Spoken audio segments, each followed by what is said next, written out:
আমার মধ্যে রাগটাই অনেক বেশি, কারণ আমি না মানুষের সাথে মিথ্যে অভিনয় করতে পারি না। আমি যেরকম আমি নিজেকে সেরকমই দেখাই। ওই পেটের মধ্যে একটা কথা লুকিয়ে রাখবো, মুখের মধ্যে আরেকটা কথা রাখবো, ওরকম দোগলাম আমার দ্বারা হয় না। আমি রাগী, আমি এরকমই ঠিক আছে। আমি যখন রাগ দেখাই, যখন আমার কোনো আপন মানুষকে রাগ দেখাই, তারা তখন এটা দেখে না যে রাগটা আমি কেন দেখাচ্ছি। তারা তখন এটা বলে যে তুই রাগী, তোর সাথে কেউ থাকবে না। বাট রাগটা কোন কারণে হয় সেটা মানুষ দেখে না। আর মানুষকে আপন মনে করা হয় বলে তাদের ছোট ছোট জিনিসে আমাদের মাথা গরম হয়ে যায়, কারণ আমরা তাদের থেকে জিনিসটা এক্সপেক্ট করে না যে সে মানুষ সেই কাজটা করতে পারে।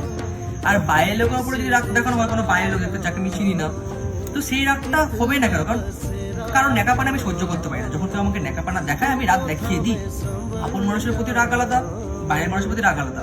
আমি রাগী তো রাগী ঠিক আছে, কারণ এখনকার দিনে থেকে আমি জানি যে সবাই কীভাবে মুখোশ পরে থাকে, আর সেই দুনিয়া থেকে আমি মুখোশ পরে চলতে পারি না।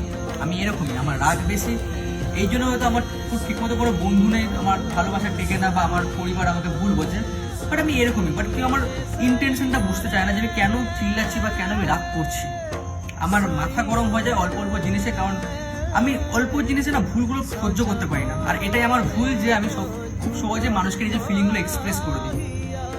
তো তোমরা কারা কারা এরকম রাগি অবশ্যই কমেন্টে জানিও, অ্যান্ড ভিডিওটা স্টোরি দিয়ে শেয়ার করেই দিও যে যারা যারা তোমাদের রাগি বলে কোন কারণে রাগটা হয়।